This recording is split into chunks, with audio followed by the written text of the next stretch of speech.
a little journey. There were two important things. One, that she was very old. Two, that Mr. Thirkell was taking her to God, for hadn't he patted her hand and said, "Mrs. Bellows will take off into space in my rocket and go to find him together," and that was how it was going to be. Oh, this wasn't like any other group Mrs. Bellows had ever joined. In her fervor to light a path for her delicate, tottering feet, she had struck matches down dark alleys and found her way to Hindu mystics who floated their flickering starry eyelashes over crystal balls. She had walked on the meadow paths with ascetic Indian philosophers imported by daughters in spirit of Madame Blavatsky. She had made pilgrimages to California's stucco jungles to hunt the astrological seer in his natural habitat. She had even consented to signing away the rights to one of her homes in order to be taken into the shouting order of a temple of amazing evangelists who had promised her golden smoke, crystal fire, and the great soft hand of God coming to bear her home. None of these people had ever shaken Mrs. Bellows' faith, even when she saw them sirened away in a black wagon in the night, or discovered their pictures bleak and unromantic in the morning tabloids. The world had roughed them up and locked them away because they knew too much. That was all. And then, 2 weeks ago, she had seen Mr. Thirkell's advertisement in New York City. Come to Mars. Stay at the Thirkell Restorium for 1 week. And then, on into space on the greatest adventure life can offer. Send for free pamphlet, Nearer My God to Thee. Excursion rates, round trip slightly lower. Round trip, Mrs. Bellows had thought, but who would come back after seeing him? And so she had bought a ticket and flown off to Mars and spent 7 mild days at Mr. Thirkell's Restorium, the building with the sign on it which flashed, "Thirkell's Rocket to Heaven." She had spent the week bathing in limpid waters and erasing the care from her tiny bones, and now she was fidgeting, ready to be loaded into Mr. Thirkell's own special private rocket, like a bullet, to be fired on out into space beyond Jupiter and Saturn and Pluto. And thus, who could deny it? You would be getting nearer and nearer to the Lord. How wonderful! Couldn't you just feel him drawing near? Couldn't you just sense his breath, his scrutiny, his presence? "Here I am," said Mrs. Bellows, "an ancient rickety elevator ready to go up the shaft. God need only press the button." Now, on the 7th day, as she minced up the steps of the Restorium, a number of small doubts assailed her. "For one thing," she said aloud to no one, "it isn't quite the land of milk and honey here on Mars that they said it would be. My room is like a cell. The swimming pool is really quite inadequate. And besides, how many widows who look like mushrooms or skeletons want to swim? And finally, the whole Restorium smells of boiled cabbage and tennis shoes." She opened the front door and let it slam, somewhat irritably. She was amazed at the other women in the auditorium. It was like wandering in a carnival mirror maze, coming again and again upon yourself, the same flowery face, the same chicken hands, and jingling bracelets. One after another of the images of herself floated before her. She put out her hand, but it wasn't a mirror. It was another lady shaking her fingers and saying, "We're waiting for Mr. Thirkell. Shh." "Ah," whispered everyone. The velvet curtains parted. Mr. Thirkell appeared, fantastically serene, his Egyptian eyes upon everyone. But there was something, nevertheless, in his appearance which made one expect him to call, "Hi," while fuzzy dogs jumped over his legs, through his hooped arms, and over his back. Then, dogs and all, he should dance with a dazzling piano keyboard smile off into the wings. Mrs. Bellows, with a secret part of her mind which she constantly had to grip tightly, expected to hear a cheap Chinese gong sound when Mr. Thirkell entered. His large, liquid dark eyes were so improbable that one of the old ladies had facetiously claimed she saw a mosquito cloud hovering over them, as they did around summer rain barrels. And Mrs. Bellows sometimes caught the scent of the theatrical mothball and the smell of calliope steam on his sharply pressed suit. But with the same savage rationalization that had greeted all other disappointments in her rickety life, she bit at the suspicion and whispered, "This time it's real. This time it'll work. Haven't we got a rocket?" Mr. Thirkell bowed. He smiled a sudden comedy mask smile. The old ladies looked in at his epiglottis and sensed chaos there. Before he even began to speak, Mrs. Bellows saw him picking up each of his words, oiling it, making sure it ran smooth on its rails. Her heart squeezed in like a tiny fist, and she gritted her porcelain teeth. "Friends," said Mr. Thirkell, and you could hear the frost snap in the hearts of the entire assemblage. "No," said Mrs. Bellows ahead of time. She could hear the bad news rushing at her, and herself tied to the track, while the immense black wheels threatened and the whistle screamed, helpless. "There will be a slight delay," said Mr. Thirkell. In the next instant Mr. Thirkell might have cried, or been tempted to cry, "Ladies, be seated!" in minstrel fashion, for the ladies had come up at him from their chairs, protesting and trembling. "Not a very long delay." Mr. Thirkell put up his hands to pat the air. "How long?" "Only a week." "A week?" "Yes. You can stay here at the Restorium for 7 more days, can't you? A little delay won't matter, will it, in the end? You've waited a lifetime. Only a few more days." "At $20 a day," thought Mrs. Bellows coldly. "What's the trouble?" a woman cried. "A legal difficulty," said Mr. Thirkell. "We've a rocket, haven't we?" "Well, yes." "But I've been here a whole month, waiting," said one old lady. "Delays, delays." "That's right," said everyone. "Ladies, ladies," murmured Mr. Thirkell, smiling serenely, "we want to see the rocket." It was Mrs. Bellows forging ahead, alone, brandishing her fist like a toy hammer. Mr. Thirkell looked into the old lady's eyes, a missionary among albino cannibals. "Well, now," he said. "Yes, now!" cried Mrs. Bellows. "I'm afraid—" he began.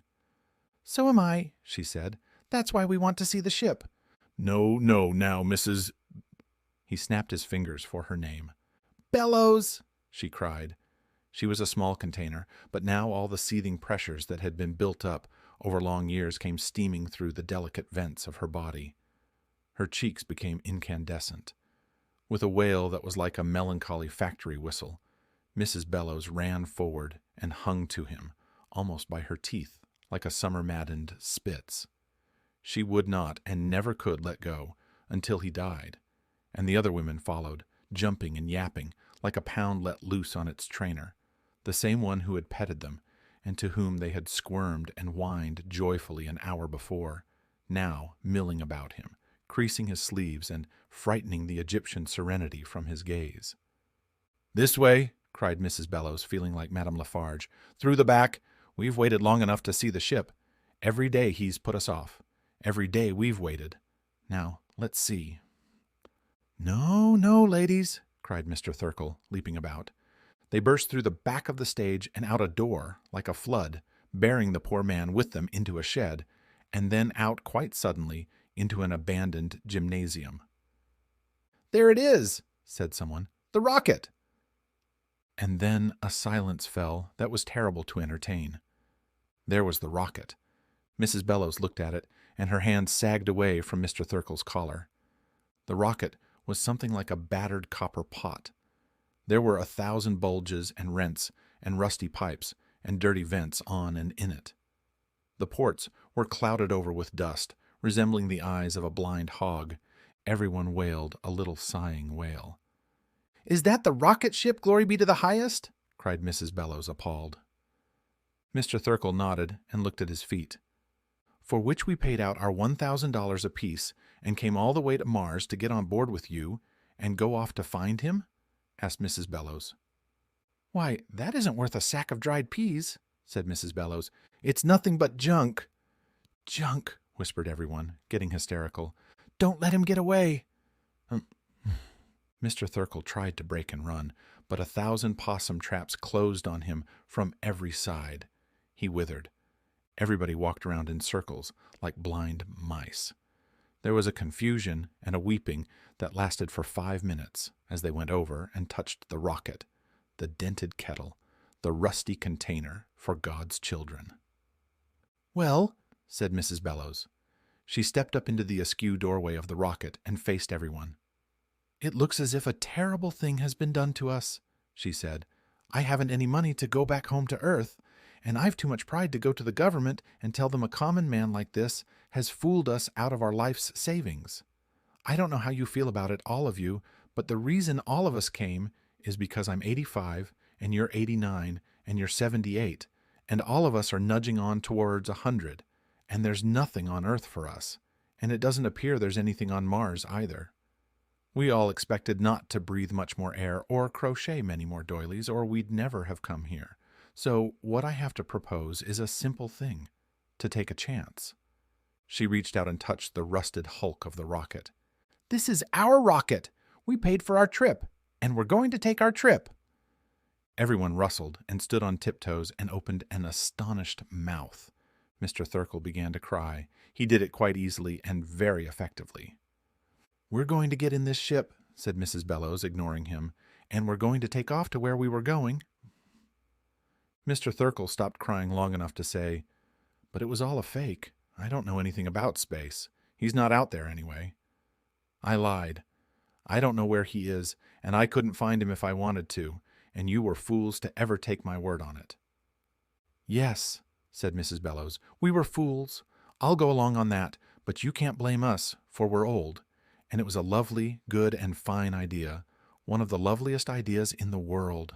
Oh, we didn't really fool ourselves that we could get nearer to him physically. It was the gentle, mad dream of old people, the kind of thing you hold on to for a few minutes a day, even though you know it's not true. So, all of you who want to go, you follow me in the ship."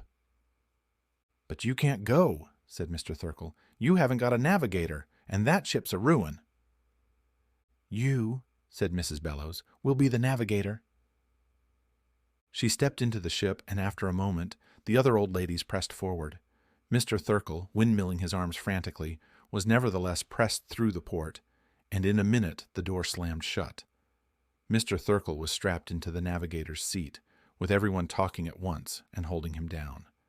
The special helmets were issued to be fitted over every gray or white head, to supply extra oxygen in case of a leakage in the ship's hull.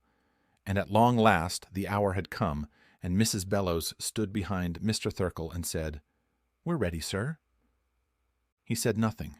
He pleaded with them silently, using his great dark wet eyes, but Mrs. Bellows shook her head and pointed to the control. "Take off," agreed Mr. Thurkell morosely, and pulled a switch. Everybody fell. The rocket went up from the planet Mars in a great fiery glide, with the noise of an entire kitchen thrown down an elevator shaft, with a sound of pots and pans and kettles and fires boiling and stews bubbling, with a smell of burned incense and rubber and sulfur, with a color of yellow fire and a ribbon of red stretching below them, and all the old women singing and holding to each other, and Mrs. Bellows crawling upright in the sighing, straining, trembling ship. "Head for space, Mr. Thurkell." "It can't last," said Mr. Thurkell sadly. "This ship can't last. It will—" It did. The rocket exploded. Mrs. Bellows felt herself lifted and thrown about dizzily, like a doll. She heard the great screamings, and saw the flashes of bodies sailing by her in fragments of metal and powdery light. "Help! Help!" cried Mr. Thurkell, far away on a small radio beam. The ship disintegrated into 1,000,000 parts, and the old ladies, all 100 of them, were flung straight on ahead with the same velocity as the ship. As for Mr. Thurkell, for some reason of trajectory, perhaps, he had been blown out the other side of the ship. Mrs. Bellows saw him falling separate and away from them, screaming, screaming. "There goes Mr. Thurkell," thought Mrs. Bellows. And she knew where he was going. He was going to be burned and roasted and broiled good, but very good. Mr. Thurkell was falling down into the sun. "And here we are," thought Mrs. Bellows. "Here we are, going on out and out and out." There was hardly a sense of motion at all, but she knew that she was traveling at 50,000 miles an hour and would continue to travel at that speed for an eternity, until she saw the other women swinging all about her in their own trajectories, a few minutes of oxygen left to each of them in their helmets, and each was looking up to where they were going. "Of course," thought Mrs. Bellows, "out into space, out and the darkness like a great church, and the stars like candles, and in spite of everything, Mr. Thurkell, the rocket, and the dishonesty, we are going toward the Lord. And there, yes, There, as she fell on and on, coming toward her, she could almost discern the outline now. Coming toward her was his mighty golden hand, reaching down to hold her and comfort her like a frightened sparrow. "I'm Mrs. Amelia Bellows," she said quietly in her best company voice. "I'm from the planet Earth."